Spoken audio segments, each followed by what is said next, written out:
Good afternoon to everyone who has joined us for our latest Medstrom webinar. I'm Debbie, Medstrom's Clinical Director, and I'm accompanied by my colleague Helen, who is our Sales Director. We extend a really warm welcome to all clinicians and any industry partners who've chosen to join us today. We thank you all for your time. Today's webinar will begin with Dr. Prasanna de Silva. Dr. de Silva is a psychiatrist currently working in Sunderland as a dementia specialist. He is also an honorary lecturer in the University of Sunderland, focusing on dementia awareness training. This session will focus on risk reduction. At about 2:20, we'll hand over to Ed Tank. Ed is the physiotherapy team leader for Dudley's Fall Prevention Service. Ed's session focuses on the collaboration and remarkable effects that joint working between the community and acute sectors can achieve for patients, patient maximisation through exercise, and an evidence-based approach to intervention. Around 2:35, the last presentation will be from Denise Shanahan. Denise is a consultant nurse specialising in older vulnerable adults. She provides us with her experience of preparing reports and giving evidence at coroner's court. Denise will demonstrate the human cost of falls through example case studies. In order to maximise your time with such great speakers, we're not going to have a break during the next hour. We'll gather your questions during the sessions and address them at the end. You can click on the bottom right square icon, which is labelled Show Sidebar, and enter a question. This can be done both anonymously and privately. We strive to answer as many questions as we can, but if we don't get through them all, we'll collect the answers and we'll email them to you. At the end of the webinar, we're also going to post a brief poll and a survey will follow after the event, and we'd really appreciate your comments as our focus is to gather your feedback to create really engaging webinars for you soon. So let's start with the first speaker and presentation. We welcome Dr. Prasanna de Silva. Thank you. Hello, good afternoon. Just to go through my declaration of interest. I don't have any links with pharmaceutical companies, either in terms of share ownership or any payments made by any pharmaceutical company. Just to add to the chair's remarks, I'm actually in the process of changing jobs. I've been seconded to another area in the trust, working remotely completely with care home liaison teams in Cumbria, and the objective from my handover is to improve integrated care with care homes, the acute sector, mental health and social services as part of the ICS in the Northeast. And obviously I'm employed by TSESC and Wear Valley's NHS Trust. Sorry, I'm not. I'm employed by Cumbria, Northumberland and Tyne and Wear Trust. TSESC and Wear was my previous trust 6 years ago. Right, first slide. So my aims and objectives. My main aim is to make a case to you that falls and fracture mitigation in dementia requires multiple interventions and culture change. It's a kind of thing we did in terms of eradication of MRSA, and what we are doing at the moment in terms of eradicating SARS-CoV-2 in both care homes and hospitals. So it's the same kind of idea. The objectives I hope to achieve, what are the key risk factors for elderly fallers, particularly in acute settings and care homes? What are the features of falls and fractures in people with dementia? What are the kind of solutions which can potentially be applied system-wide? And from a personal point of view, what I've learned, and particularly I'm interested in nutrition, protein nutrition in particular. Try and talk a bit about that. So, issues relating to falls in elderly. These are the kind of three hot topics, as it were. The first one is the obvious, which is that root causes of falls are often not addressed properly. And in particular, protein malnutrition, loss of muscle bulk, particularly during the lockdown, where we have seen a lot of people presenting to us with significant loss of muscle bulk.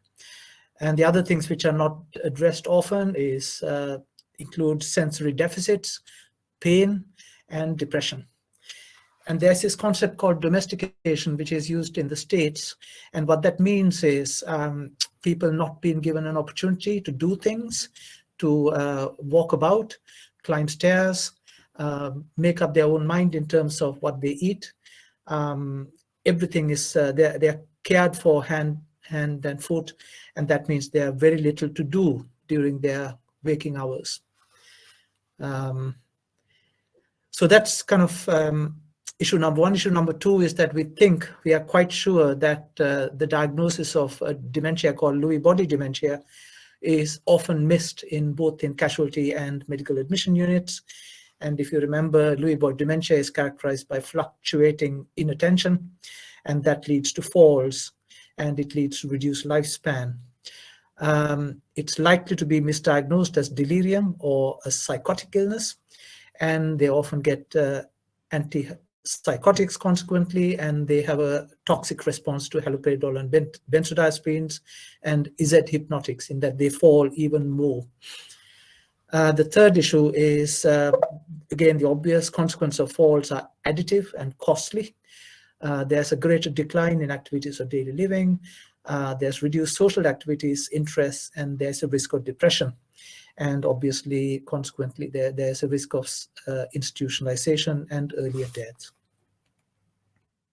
So now talking about falls and fractures in people with dementia. So I've kind of put this as questions. The first question is, do most elderly hospital fallers have dementia? And the answer is no. I've referenced these articles at the bottom. A vast majority of fallers, like 80%, don't have dementia. However, 70% have restless delirium at the time. Second question, what characteristics in dementia increases falls risk? Things like ambulatory aids, particularly walking sticks, visual impairment, urinary incontinence, muscle loss, sedative psychotropics, and superadded delirium. So that's the kind of risk factors for people with dementia who fall. What are the commonest sites and wards which are associated with falls? And this applies to care homes as well. Mainly bedside and toilets. And people tend to grab onto drip stands, which are on rollers, and they tend to slide and cause falls.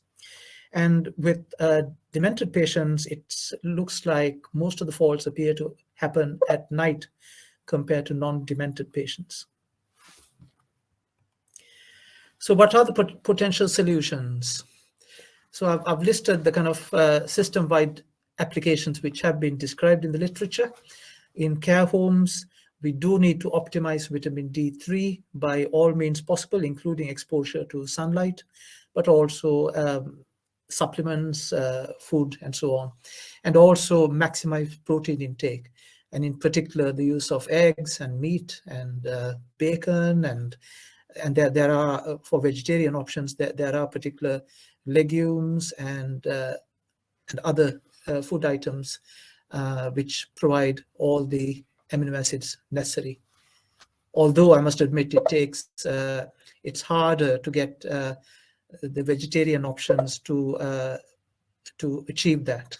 It's easier if you can take meat and eggs. The next one is maintaining mobility and avoiding muscle loss. The third one is checks on polypharmacy in terms of taking off unnecessary drugs and looking at particular environmental risks in care home settings, including other people who are wandering, who are liable to push people to result in a fall. In acute hospital, the best evidenced system-wide application is to have a frailty pathway from casualty onwards. And this was kind of along the lines of what they used to do in Camp Bastion in Afghanistan, in terms of splitting people who are coming into the various triage pathways. Lowering bed height to stop people falling off bed, and a non-slip flow in the bed area and toilet areas. And thirdly, medication reconciliation with falls mitigation in mind.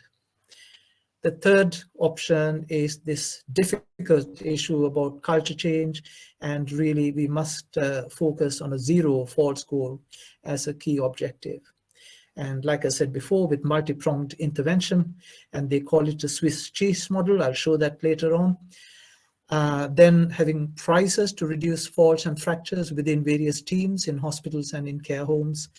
And the controversial opinion, which I personally have is that falls causing fractures in acute care should be classed as never events, which means that there's a full investigation afterwards and audits and so on. Personally, what I try and apply now in this very much what I will be doing in the new job I'm going to get in care home liaison. I think we need to screen for falls pre-admission. So some people coming from home have traditionally furniture walked, grabbing onto furniture when they walk from, for example, from chair to toilet and so on. Now, care homes don't have furniture or not much of it, and they're liable to fall as a consequence soon after coming in. So that needs to be checked out, and other evidence for falls and falls mitigators. Like I said before, we need to focus on protein nutrition and more physical activity, stop this domestication business. And thirdly, recognition of Lewy body disease, recognition of pain, depression, and postural hypertension. And we noticed in Sunderland that of the 52 care homes, I think half got trained in NEWS 2, which is the medical assessment system, the basic recordings, and they showed a 40% reduction of admissions. Consequently, most of that reduction of falls, because that's what results in most of the admissions. So in hospital settings, I have felt when I've looked afterwards, it is important to be very careful about citing nurse observation posts, particularly overnight, in terms of picking up people who are trying to get out of bed. We can also improve that by having bed sensors and flow sensors to warn nurses that someone is trying to get out of bed. We need to, I've learned not to combine benzodiazepines like lorazepam, temazepam with Z hypnotics like zopiclone. And it is helpful for wards to have an analysis or audit of slip, trips, and falls every 3 months, and to find out, if there's any causative or associative issues, and compare between different wards to see how each ward is doing. And personally, as I get older, and I'm getting older, I need to focus on exercise, both the aerobic exercise like high intensity interval training, and resistance training like stairs with shopping. So going up my 10 flights of stairs, 5 floors with heavy shopping gives me that kind of resistance training required, but there are much more formalized resistant training available for older people in care homes and at home. I need to maximize my exposure to sun in order to get vitamin D, because I'm dark-skinned. It takes longer for me to build up my vitamin D. I need to make sure that I take dietary fiber, which is essentially a prebiotic, helps the gut bugs to produce the necessary amino acids to be, and also, as it happens, short-chain fatty acids to assist the body to remain healthy. And I need to focus on protein foods, including eggs and steak and things like that. I think even as I get much older, I need to learn how to fall. And there's recent research on using judo techniques in teaching elderly people how to fall. My mom is 92, and she swears by what her physiotherapist has taught her, which is to walk backwards and walk in a figure of 8, which appears to be very helpful, she reckons, in terms of building up confidence. And I'm quite sure that's right, and I've seen that in other patients as well. So conclusions. This is the classic Swiss cheese model. In other words, there's a predisposition to fall, and there are various obstructions to that, and it takes quite a lot to get through all these obstructions, basically. So it's split into engineering controls, administrative controls, and behavioral controls. So engineering controls is things like non-slip floors, bedside and toilet, then lowering the bed height, and making sure that people don't grab onto things on wheels. Administrative controls are screening for falls before admission, either to a hospital or to a care home, and also medication reconciliation. Behavioral controls is improving people's social activity, being able to move about, maybe even climb stairs, and also like I suggested, walking in figure of 8, walking backwards, things like that are behavioral things, plus encouraging people to eat properly in terms of protein, to avoid protein malnutrition and maintaining muscle bulk. If, the falls do happen despite all these obstructions, if you like, it is important to have a post-accident or post-incident mitigation discussion. I suppose never events would automatically do that, but nevertheless, it's important that people look at a whole list of trips, slips and falls over 3 months and look for common indicators, common features, and things like that. So that's the famous Swiss cheese model, and has been very effective in eradicating MRSA, and hopefully with SARS-CoV-2. So thank you very much, and I have put in some references which should be helpful to you. Thank you. So on behalf of everyone listening, I'd like to thank Dr. De Silva for focusing on the risk factors and potential solutions to mitigating falls for elderly patients with dementia. We look forward to any questions you would like to pose to Dr. De Silva and any of our speakers. These can be submitted the bottom right-hand square icon, which is labelled Show Sidebar. I'm now going to hand over and welcome back onto the screen Ed Tank for his session, looking at joint working with the community. Welcome. Thanks, Ed. Brill, thanks. It's lovely to be here, and thanks to Dr. De Silva as well. It's a really interesting talk, and hopefully there are some areas that I can build on that kind of reflect this same theme about multifactorial interventions, really, to minimise falls. I'm going to talk about some of the work we've done locally in Dudley, looking at collaboration, initially in the community, but on the second half that I'll focus more on around collaboration with our acute partners, around ways that we can really try and minimise falls, and certainly reduce the more costly and more damaging falls of those that Dr. De Silva alluded to, of those falls with fracture. So just to give a little bit of background to the work that we've done in Dudley, back in 2015, we were a national and local outlier in terms of our admissions with falls. And really the falls prevention provision within the borough were all working in silos. Everyone was effectively doing their own thing. And through quite a long piece of work, we effectively collaborated, brought in NHS services, both therapy and consultant geriatrics, local authority falls provision, including exercise groups, CCG input in terms of pharmacy and linking up with the GPs, and wider public health. And we brought them into one structure that had a single point of access. So anyone accessing falls prevention interventions came through one route. We used a very evidence-based approach using NICE guidance and the quality standard around falls prevention to design our assessment form. And we added to this some local drivers around things like reducing, we're part of the campaign to end loneliness, so reducing social isolation in older adults, because we know what a big driver that could be for individuals' falls risk. And this whole process really allowed us to share our experience and resources with this whole pathway. And then we have monthly MDTs to discuss pathway developments and complex cases and so on. So a much more integrated, much more collaborative approach to falls.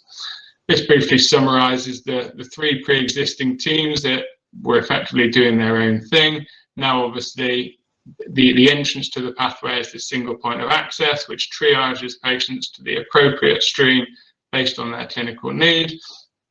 Streams 1 and 2 have access to this full specialist pharmacist. The orthogeriatrician obviously does their own medication review.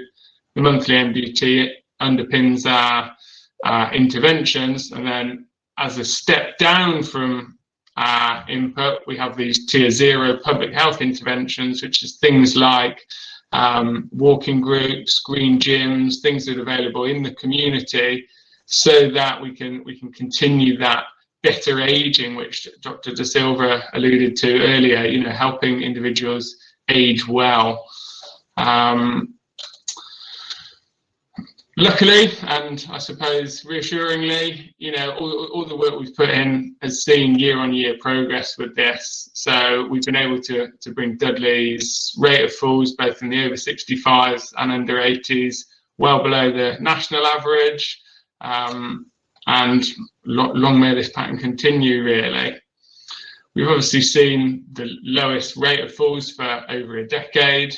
We've been able to expedite the highest risk fallers, so those who go on to see a consultant see a nurse as a first port of call, so that rather than sitting on a waiting list just to be referred to physio, those referrals can be made at that initial point for occupational therapy, exercise groups, podiatry, those real multifactorial interventions, so that when they see the consultants, it's around that medical optimization.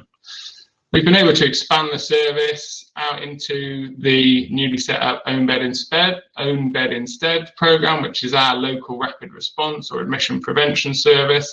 So they've taken on our falls assessment, and that obviously expands the reach of the service. And an area of real kind of interest and passion for me is vestibular rehab, and we've been able to embed vestibular rehab firmly as part of the pathway, getting every level, identifying those potentially at risk of vestibular dysfunction or having that as a contributing factor to their falls, but also accessing vestibular rehab for those patients. So that's kind of some of the work we've done in the early stages, and like I say, we've produced some promising results. The two areas that we're really targeting now that I'm going to talk in a little bit more depth on is the two inputs that we're having from the community perspective into the new trust-wide falls strategy. The first aspect is around placing bone health on everyone's agenda, using things like FRACs at outpatient appointments, and really, again, making sure it's at the forefront of every clinician who's dealing with older adults at risk of falls, so that they can basically just make a few little tweaks to the inputs they're already having that can potentially have huge consequences in terms of reducing the rate of falls with fracture. But also, again, it was really, really interesting to hear Dr. De Silva talk about this idea of domestication or deconditioning, which we see a lot in the community as patients are admitted to a hospital. For some are falls related, some are unfalls related, and often the acute medical condition will be treated. That person will be appropriately medically fit for discharge and sent back out into the community. It's the admission itself, rather than the condition that caused the admission, that then raises that individual's risk of falls because they lose muscle mass, etc. So I'll briefly touch on some of the steps we're taking to try and change that, really. Bone health is such a pivotal part of falls, and the two are inextricably linked. Obviously, we know there's some really robust, nice guidance around risk assessment, but we also know that actually a lot of this isn't being undertaken as much as it should be. So risk assessment for all women over 65 and all men over 75, and those over 50 with risk factors. FRACs is what we use locally. It's a very free, quick, easy tool. And I think one of the things we found is a lot of services are already asking probably 80–90% of the questions incorporated into a FRACs. Things around medical history, medication, drinking, smoking, height, weight. But taking that an extra step or two to actually formulate, put that into a FRACs to generate an individual's risk score that then also creates the onward action plan. So it quite easily stratifies people's risk as low, in which case you're going to issue lifestyle advice, intermediate, where we're going to consider measuring bone density through a DEXA scan or something, or high risk, where really the suggestion is don't even bother scanning this person. As long as there's not a contraindication, start them on bone strengthening medication. Clearly, we know if we can reduce the rate of osteoporosis and optimize older adults' bone health, we're going to reduce the consequences of those falls. Clearly, as a falls prevention service, we want those falls to be prevented in the first place. But if we can turn an injurious fall into a non-injurious fall, we know the mortality and morbidity statistics associated with hip fracture, let alone the healthcare economy impacts in terms of both direct care costs, but also those ongoing social care costs as those individuals step out into the community. So what we're really pushing to do is have more services, be that a musculoskeletal physio appointment, a respiratory nurse review, podiatry, audiology, lots of these existing services that are, I say, really close to having bone health, something that's on their agenda, taking it that extra couple of steps to put that information into a FRAX so that we can then generate the action plan from that. Now, again, leading on from Dr. De Silva's presentation, deconditioning is a massive part, and we know that hospital admission puts people at risk of deconditioning, both directly through their acute medical condition, but also through that stay in hospital where they're generally spending more time sat or in bed. They're not able to move around the environment. Some of that is a cultural thing, some of that is just the practicalities of it. But I think one of the key aspects from my perspective is, if we think of deconditioning as this complex process of physiological change that affects multiple systems, that's the key message for me, is muscle mass. And again, there's elements around diet, you know, and Dr. De Silva's talk around sufficient protein, etc. But generally thinking about bone health, thinking about that individual's cardiovascular endurance, their mental health, their digestion, you know, we know how common constipation and things can be. So really understanding deconditioning as a multifactorial, multi-systems approach can potentially change the way we think. Again, building on that idea of this need for culture change, there's evidence that staff working in the acute recognise the importance of trying to prevent deconditioning, but they often lack the training or the confidence to implement those. And that often from a management perspective, those kind of interventions aren't always recognised as being as important. So this really summarises in a sort of quite powerful way, and it was Deborah from Medstrom who shared this with me, how 10 days in hospital, you know, for an 80-year-old can be the equivalent of 10 years aging from a muscle mass perspective, which is quite a stark warning really, and obviously links with that individual's levels of function, ability to remain at home, etc. So implementing strategies to try and reduce that is something that we're really pushing to have, where appropriate, you know, on every ward. A simple measure that we've done is we've looked at the physiological cost of different activities, and we've converted this into quite a tangible goal. So completing 6 sit-to-stands, obviously a weight-bearing exercise, good for your bones, you're lifting your body weight, so it's quite a good functional strengthening exercise. We can convert that into the equivalent of 10 feet climbed. And what we're doing is making suggestions either at an individual level or a ward-based level to say, actually, if we can start working on this, we can turn that into a goal, such as climbing a local hill, climbing Snowdon, so that if every individual on a 20-bed ward does, you know, 5 sets of 6 sit-to-stands a day, quite quickly you get quite a significant climb accumulated, and it gives those people on that ward that tangible goal for them to work towards. Now, there are a number of factors that we need to kind of consider when we're thinking about this. Clearly, being medically fit to engage with that is key. There are environmental issues, and having the equipment to enable us to promote patients' independence and promote greater activity levels. So beds being able to be adjusted to the correct height, likewise with chairs and things, having the appropriate weight-bearing transfer aids so that as people improve and progress, we can get them off hoists quicker, makes such an impact in terms of that individual then stepping out of hospital back into the community. If we've been able to either limit or stop altogether that deconditioning process, when they return to their own home, they're not having an extra hill to climb, getting used to just the physical demands of activities of daily living again, really. We know if there's no stimulus, then that individual isn't going to maintain their strength, isn't going to maintain their confidence and their endurance. So this is one of our kind of first forays into having a really formalized approach for helping the acute staff embed something that's tangible, doesn't require specialist equipment, but can potentially have really long-lasting impacts both for the individual, but also for the wider healthcare economy.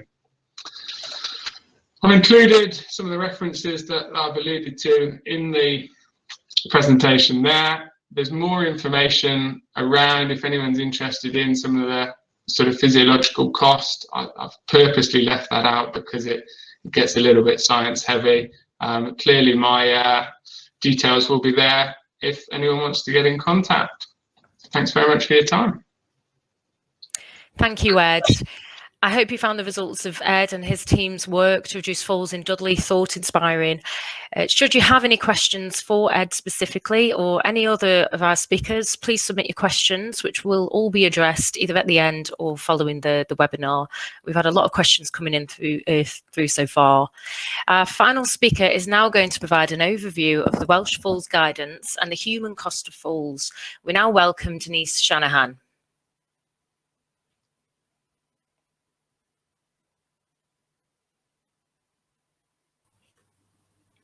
Hello, good afternoon. Pleased to be here this afternoon.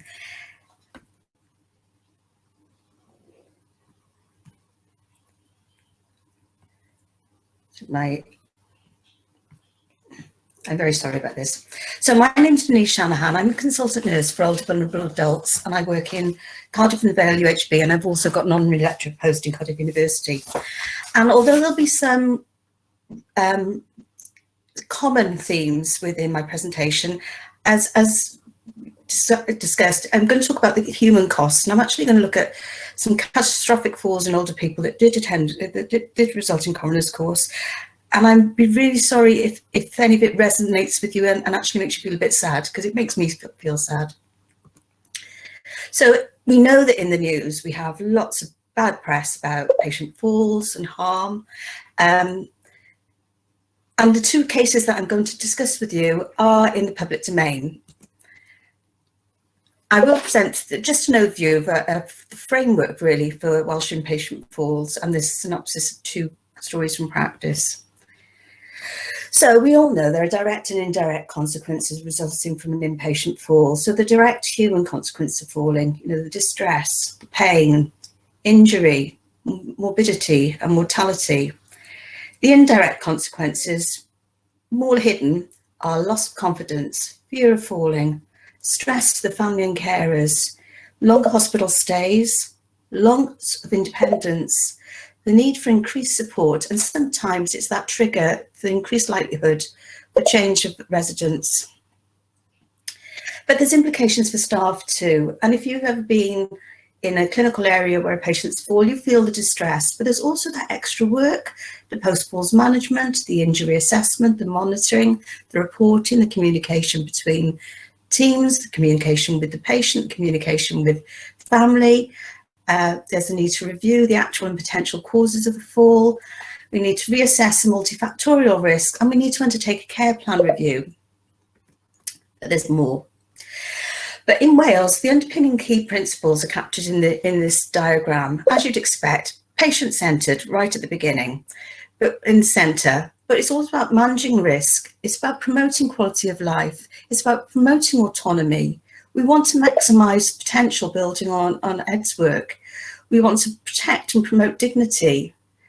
And we also need to be aware of human rights. That's human rights, and also when we're talking about people with cognitive impairment, maybe the Mental Capacity Act in England and Wales.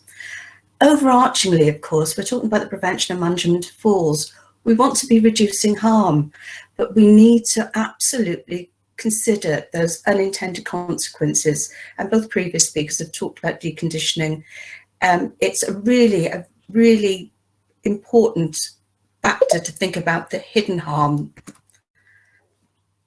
So So when we're talking about the hidden harm, it's about considering the potential of unintended consequences. So we can become very risk averse. We're afraid of patients falling. In doing that, we reduce their autonomy, we reduce their dignity, and we create dependency, the same sort of messages that everybody's been saying.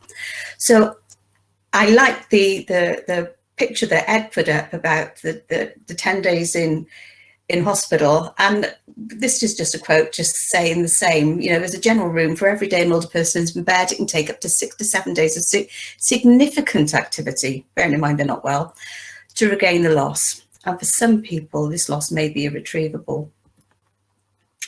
So we talk about definition of fall, and there are numerous definitions depending on the service that you're providing. So the one that we've adopted is an event whereby an individual comes to rest on the ground or another lower level with or without loss of consciousness. And this is the definition used by NICE in the Clinical Guidance 161. But actually, the NICE quality standard actually uses a different definition: an unintentional or unexpected loss of balance resulting in coming to rest on the floor, the ground, or an object below the knee. In Wales, we've adopted the AGS-BGS statement, and that's because it doesn't differentiate why the person came to rest on the floor in the first place, which is why it's considered more suitable in the hospital, as the patient checks need to be the same regardless of the reason for being on the floor. So our health and care professionals' core responsibilities in fall prevention and management are to undertake an evidence-based multifactorial assessment of risk for that particular individual, modify those identified risks where possible, minimise harm from falls, and use evidence-based policies and practice in the event of a fall. So these stories from practice, I said I've anonymised them, but they are in the public domain. So Mrs. Jones is a 69-year-old lady with a known diagnosis of dementia. She was living at home with her family. She was admitted to an older people's mental health ward to assess in the clinical context and treat behavioural and psychological symptoms of advancing dementia. She also experienced an onset of seizures associated with a progressive dementia during this time. So one Thursday morning, Mrs. Jones was up and dressed and sat ready for breakfast. She rose from a seat and walked towards the corridor. A resounding thud was heard throughout the unit. Mrs. Jones had experienced a seizure from standing position. It was a seizure that resulted in Mrs. Jones to rest on the ground or another lower level with or without the loss of consciousness, emphasising the acceptability of the definition. When she was able, she was assisted to stand enough. So she's often sleepy in the postictal phase following a seizure. She was assisted to bed. It was known that she had sustained a head injury. Then, one set of neuroobs were undertaken at the time of the immediate assessment. At that time, she was able to move all limbs. She had some non-verbal signs of discomfort and was subsequently given some analgesia. An incomplete set of vital signs were taken at midday, and at 1900 hours in the evening, Mrs. Jones was found to be unrousable. She was subsequently transferred to the emergency unit, received an assessment and CT head, and sadly died shortly later. The implications for the staff, distress for all the staff on duty. It was a community hospital, so there are implications for the out-of-hours call handlers and triage nurses. There was implications for the out-of-hours GP. There was the need to advise the family of the need for transfer. There was the emergency unit dealing with family distress. And overall, everybody was affected by Mrs. Jones's death. But there's more. An initial investigation into the incident recognised that the post-falls management procedures were not followed, involving the early and late shifts. There was failure to deliver essential care, that is continence, nutrition, hydration, and patient area care, pressure area care. There was non-completion of an incident form, and there was a lack of clinical documentation. There was more. A safeguarding referral was made. The Public Protection Unit proceeded to investigate. There was a decision by the Crown Prosecution Service to pursue a case against 2 registrants. The case was heard in Crown Court, but subsequently processed by disciplinary and professional regulators. And for the family, it was a difficult experience of unanticipated traumatic end of life. There was protracted anxiousness, anger and sadness due to the safeguarding and legal processes. And they voiced that there was distress associated with the receipt of an interim death certificate. My thoughts: Mrs. Jones' fall and accompanying head injury was not avoidable. Opportunities to escalate for medical review were missed, and there was post-falls care and management that was poor. But I think it's reasonable to consider that the eventual outcome may not have changed, but it could have been a managed death, and the ensuing traumatic events for the family, the patient and the staff could have been minimised. So another case.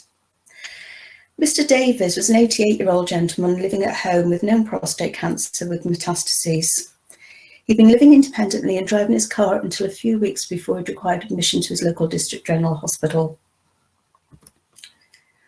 He was able to transfer in and out of bed, chair independently, but occasionally needed little assistance. He had fallen recently at home, triggering a package of care. He did experience occasional episodes of confusion. He became physically unwell and was reviewed by the GP with the decision to transfer into the hospital. I'm going to talk to you about his daughter's concerns. We did start the assessments, but they didn't marry up. And there was an episode where Mr. Davies became agitated and started trying to climb off the trolley in the assessment unit, but this wasn't documented or communicated. At 22 in the morning, on a Saturday morning, it's a weekend, he was transferred to a ward, admitted into an available cubicle. The core risk assessments were not reviewed or undertaken, but the medical treatment did continue as planned. On the Monday, there was a consultant ward round and the medical treatments continued. And there was a physiotherapy assessment. And this is when it becomes quite difficult to listen to. A few days later, he was found on the floor by his daughter. He was lying in his own urine. The bed rails were raised.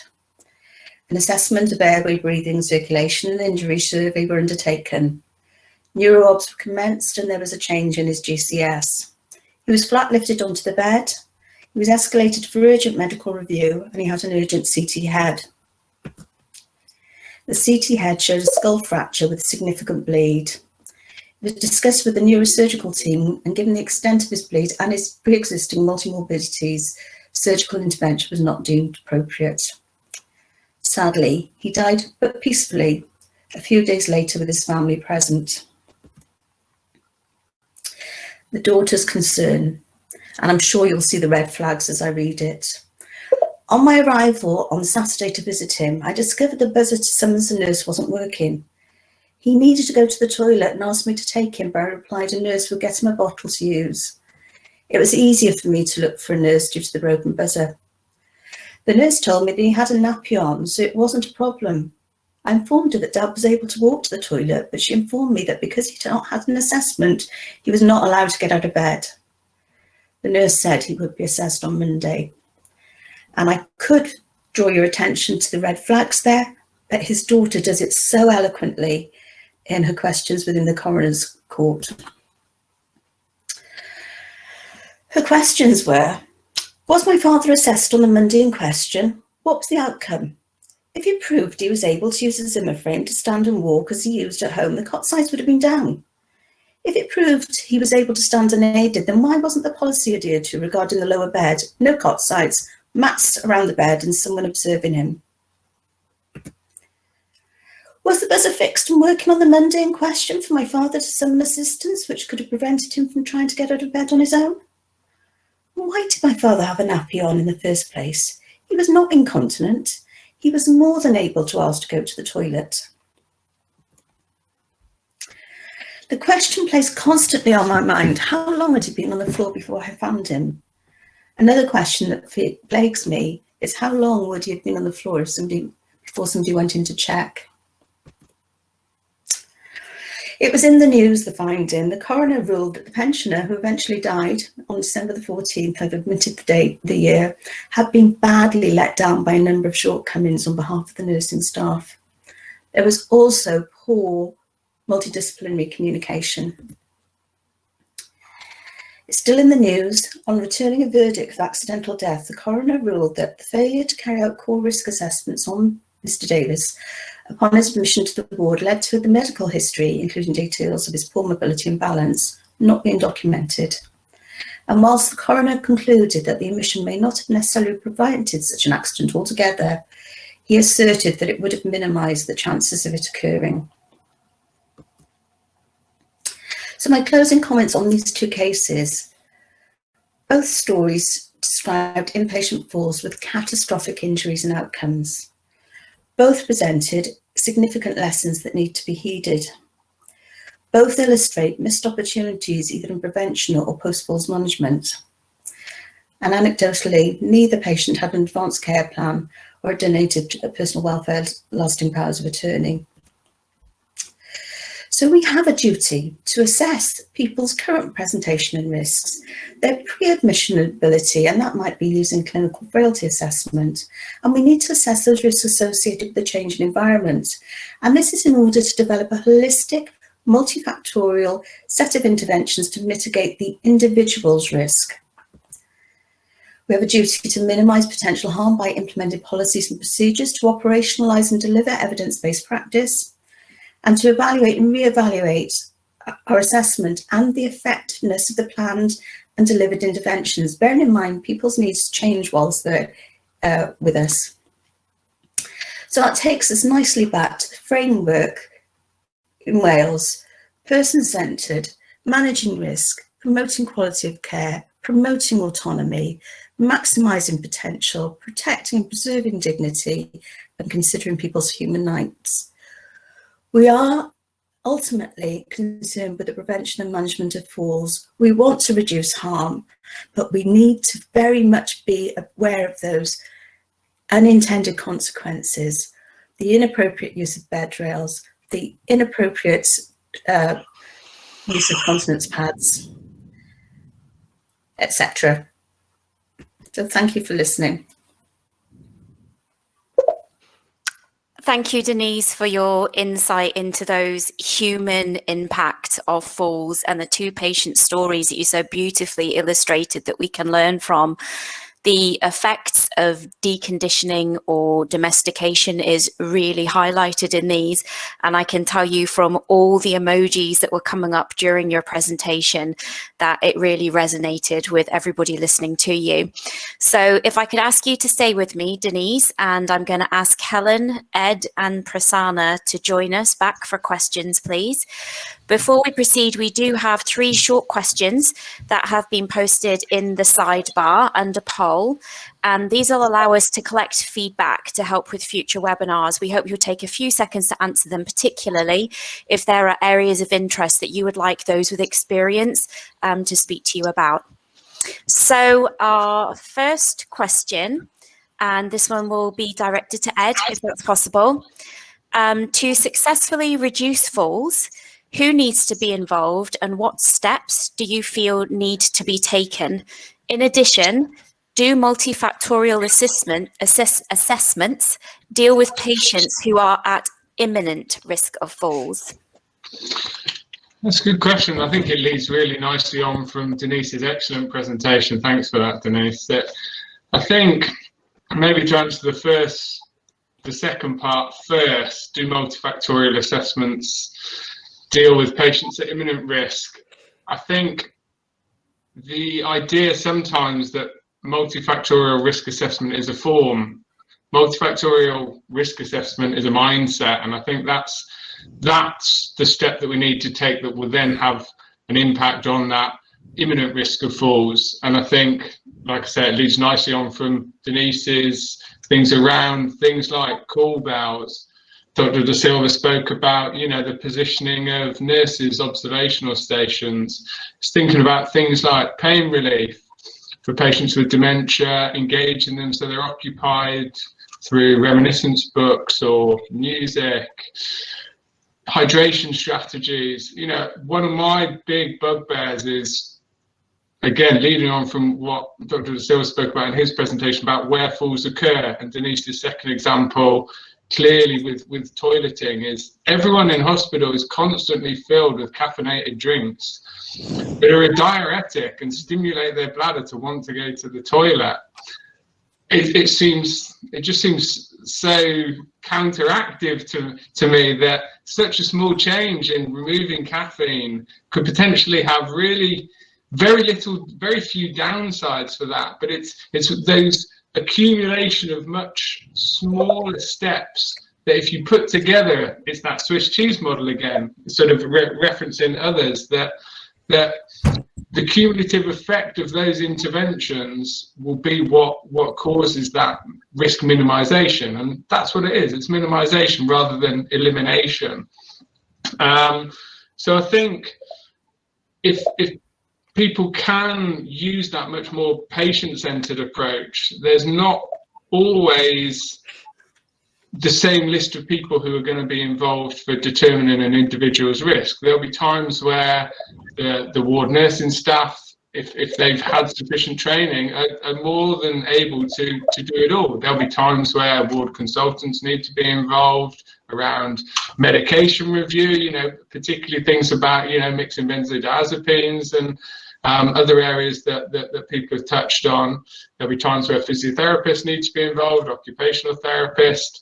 But we probably need to move away from this generic approach to risk assessment and have a much more person-centered approach, whereby we have this culture shift to much more targeted multifactorial assessments. Thank you. Thank you, Ed. We now have a second question. This question will be for Denise, please. What are considered to be the best and most current assessment tools specifically for falls in the elderly population? Yeah, good question. I think building on Ed's answer as well, a tool is just a tool. It doesn't prevent falls. It's what you do about what you find when you do the assessment. So there are validated tools in the community. In the hospital, the evidence base is very much just a multifactorial assessment. And it's about looking at those particular risks for that individual and putting a plan in place to minimize those risks and minimize harm, because in my experience, not all falls preventable, but some are. So I don't think there's one recommended tool. The evidence base for the hospital is different to the evidence base for community.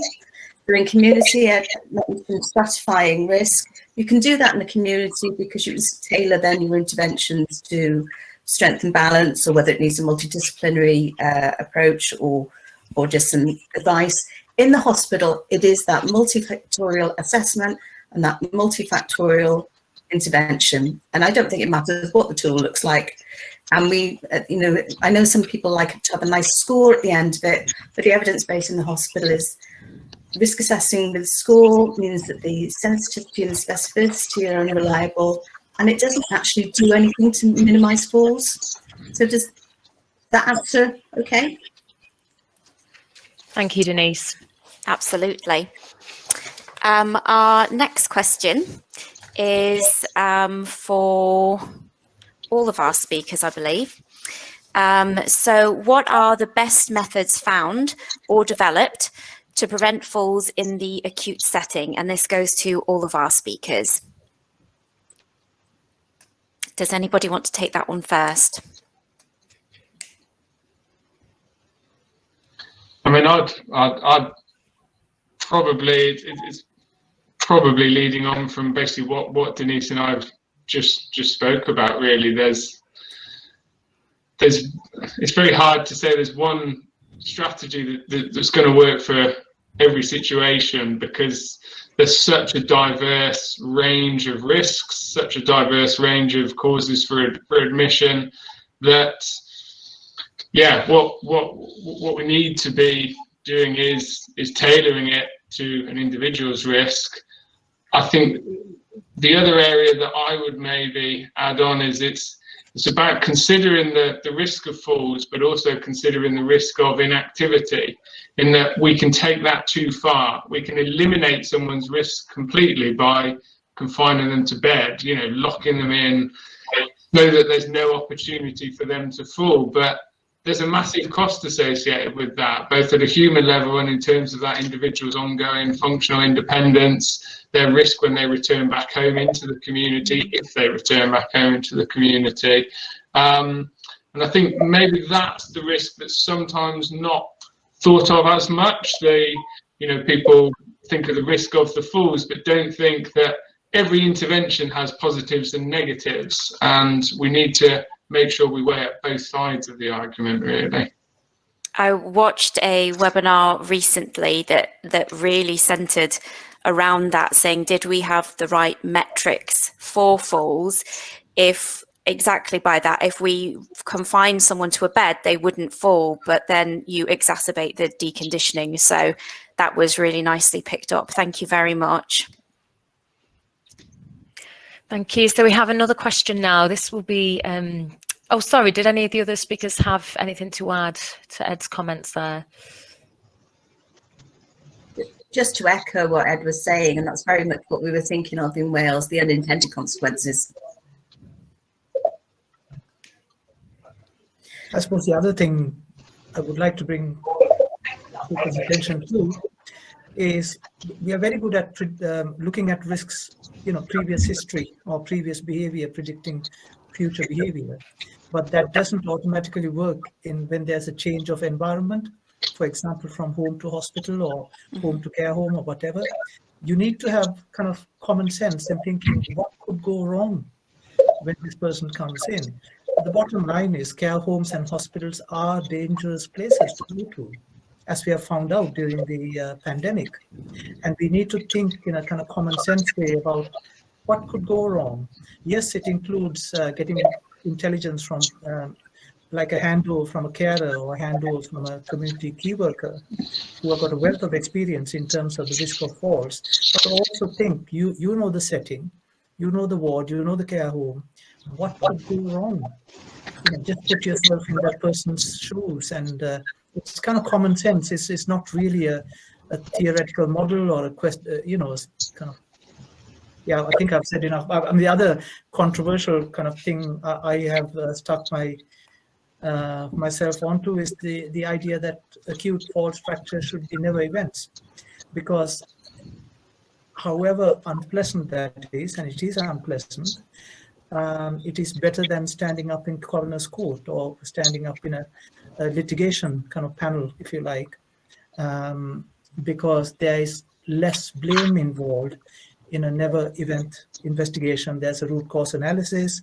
There is a general expression by the people doing the assessment that this is not meant to blame anyone, it's to learn lessons. And we in mental health, we decided to have suicide during a ward inpatient stay as a never event, and it was everyone howled against it. Everyone was against it, but actually that has made a significant reduction in inpatient suicides, including people who go on leave. So, although it is a nasty way of going about it, it actually has produced benefit for patients. Thank you, Prasanna. Thanks to all our speakers for responding to that question. I actually have another question that's for you, Prasanna.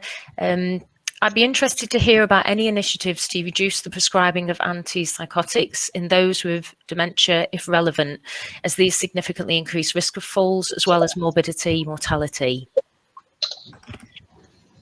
I got pre-warning of this question. I'll read out what I've written down, because rather than thinking on my feet.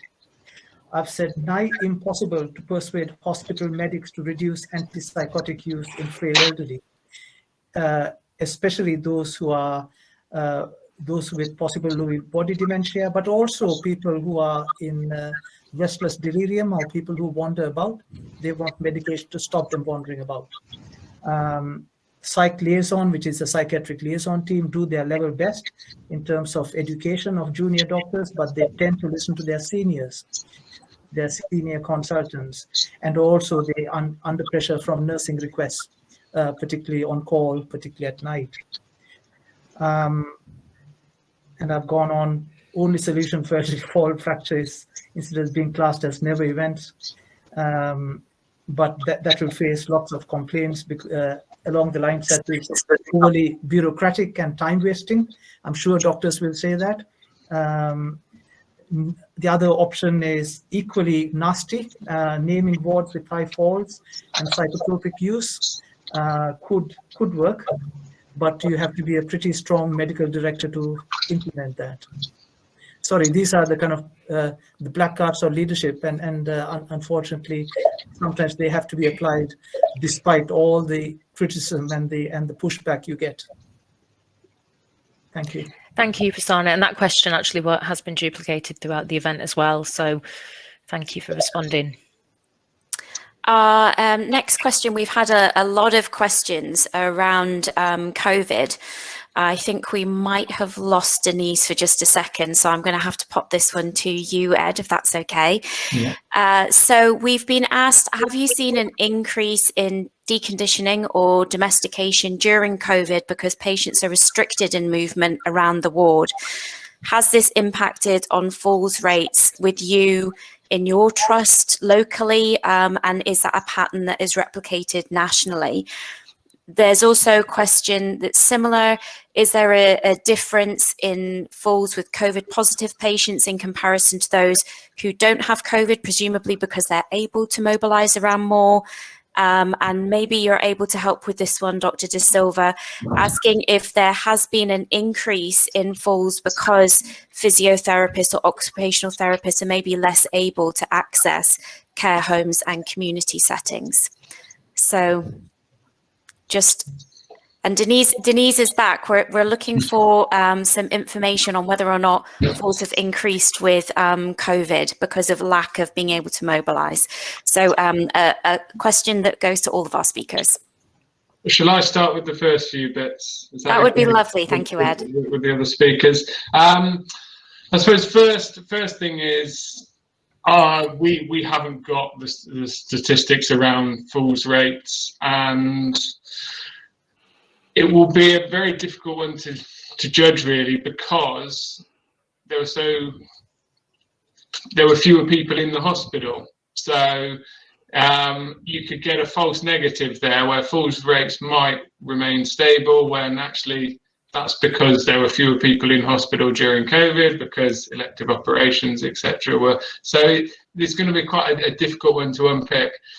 Being community-based, I'm probably better able to comment on the picture that will both feed into people coming into the acute, and obviously what we're seeing a lot out in the community is, yes, COVID's having a massive impact, and this is what we're going to see over the next 5+ years, really, is the consequences of particularly older adults being inactive or significantly reduced activity levels, losing their sun exposure and things. The potential sort of crisis that's facing falls and fracture rates of community dwelling adults is a kind of scary prospect, really, because I think often individuals underestimate just what a preventative role those trips to the supermarket, those nips round to families or friends for Sunday lunch, or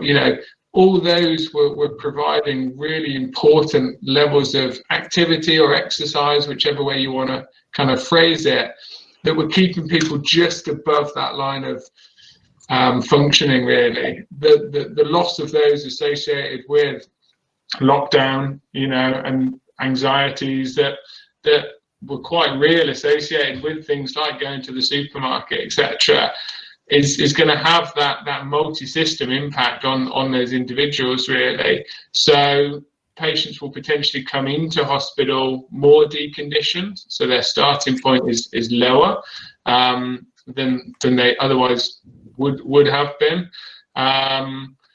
And in terms of the delivery, once a patient's on the ward, in terms of being able to mobilise around, again, yeah, it will do. If patients can't walk as far, walking around in circles is pretty boring, really.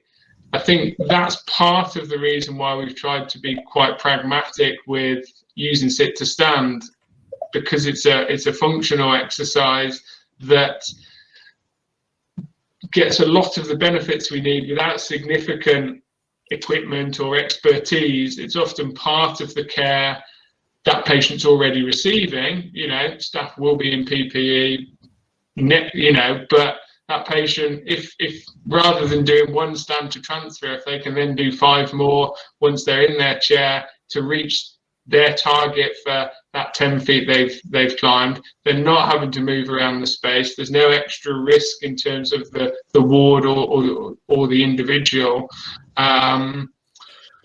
So yeah, hopefully they're the kind of things that can go some way to mitigating that risk, which is what we're saying. It's a very real risk. How can we mitigate it? Because we don't want to say, yes, everyone can walk wherever they want, and obviously then, you know, expand the rates of COVID in the hospital, really.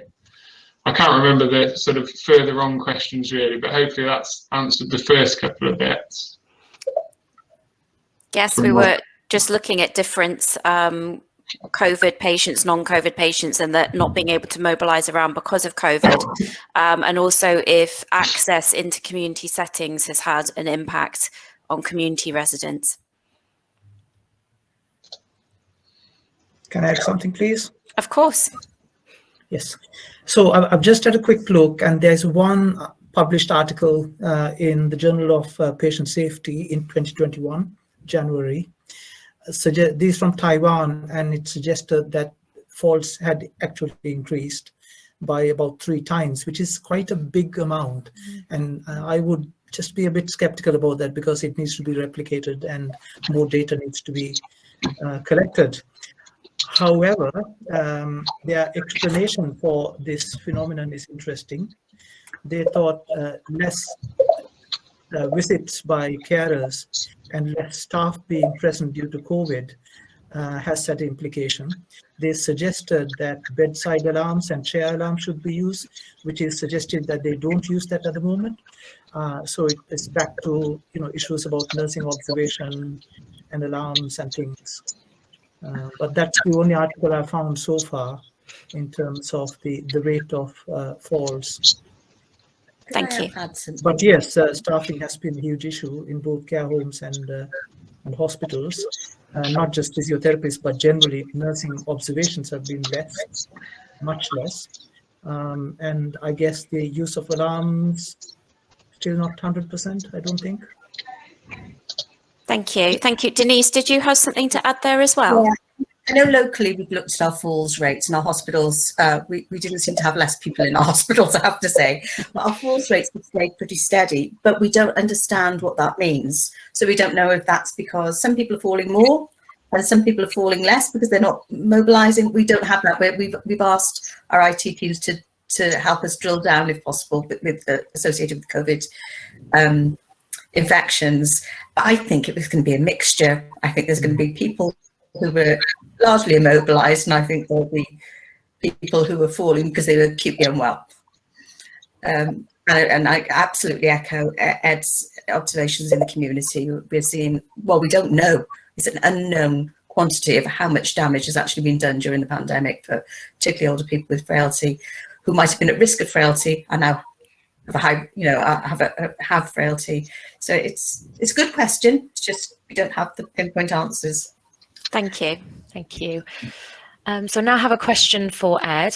How can we help prevent falls in the community when discharging elderly patients, specifically from the emergency department?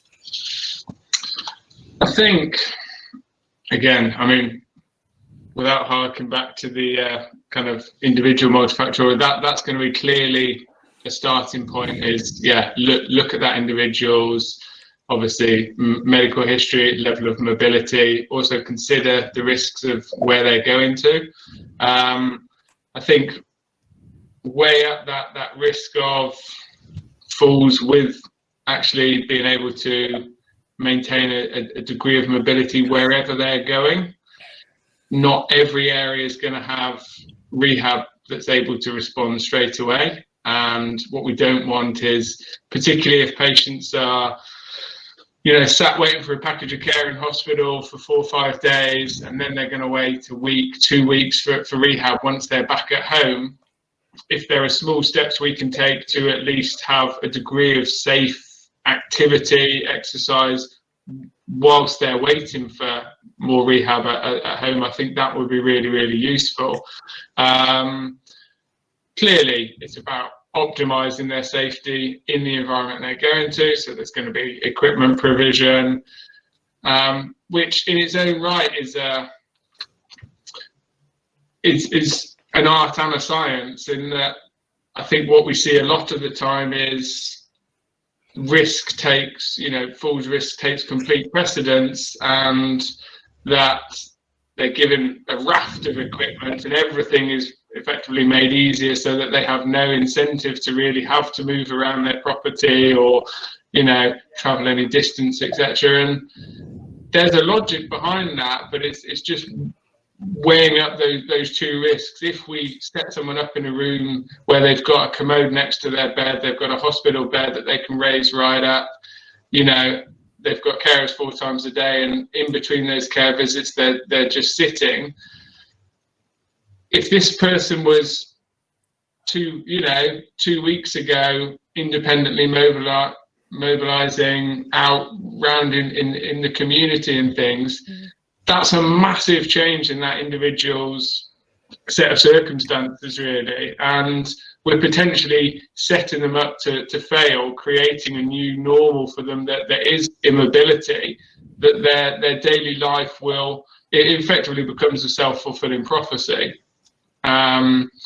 So, yeah, clearly make the referrals to rehab. I think educate patients on the risk of inactivity. Try and think of some simple ways that balance their safety with being able to perform some fairly basic exercise.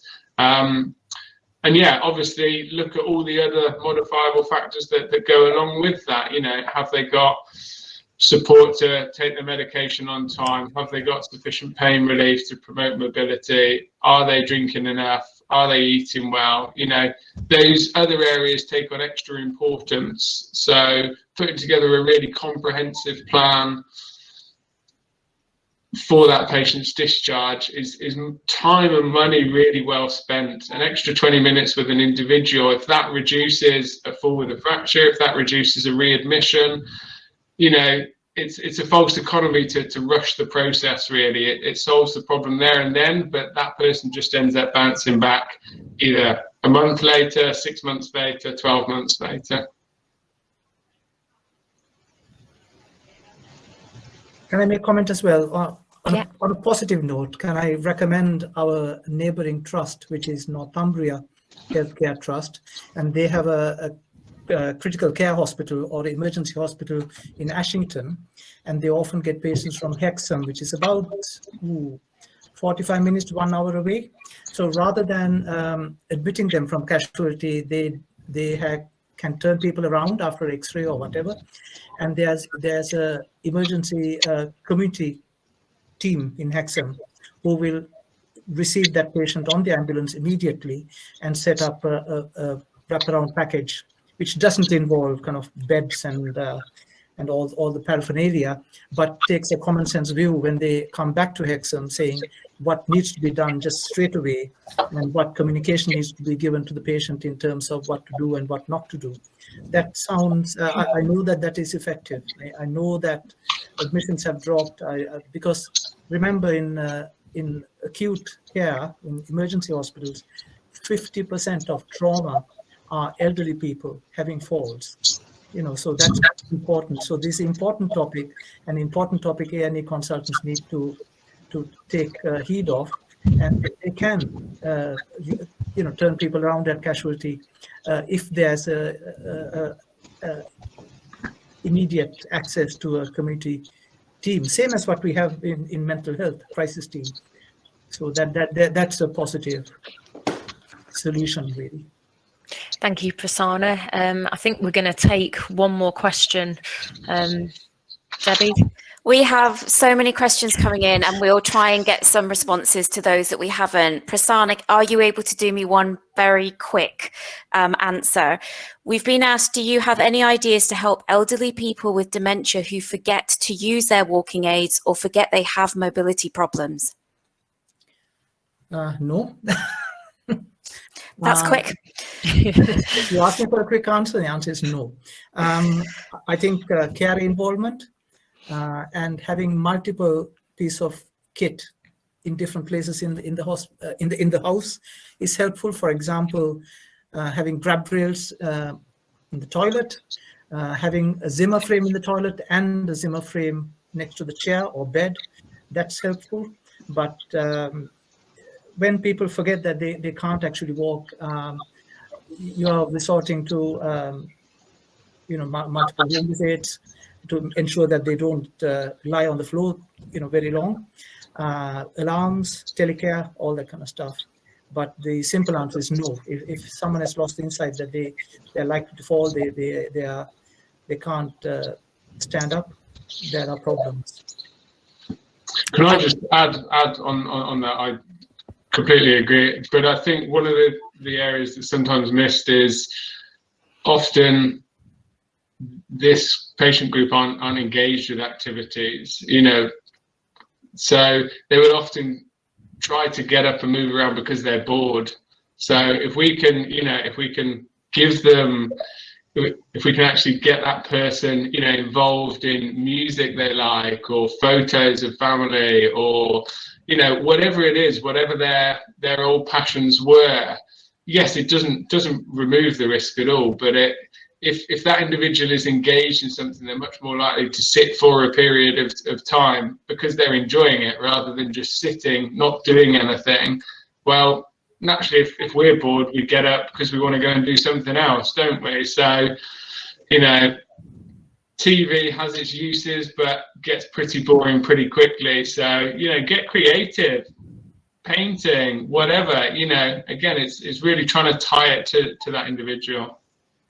And hopefully with the COVID thing getting sorted, maybe day centers will open up again, day hospitals will open up again, so that gives a person at least once or twice a week a trip where they get picked up, they get taken somewhere, they got interesting stuff to do, nice meal, possibly even a bath, and then brought back. So they're actually quite contented and tired at the end of a day hospital day. Or day center day, and that does make a difference. So sorry, I was so pessimistic about answering the question, but yeah, the daycare is quite good actually in preventing wandering, preventing falls. Yeah. Thank you, Ed and Prasanna. I think we're going to have to wrap up. Thank you, first of all, to our speakers. Thanks to our delegates. We really hope that this webinar was of value. Please join us for our future webinars. Our next one will be on the 16th of November, and it will coincide with Stop the Pressure Week. So there's your clue. Thanks from Debbie and myself and the whole team at Medstrom. Thank you. Thank you.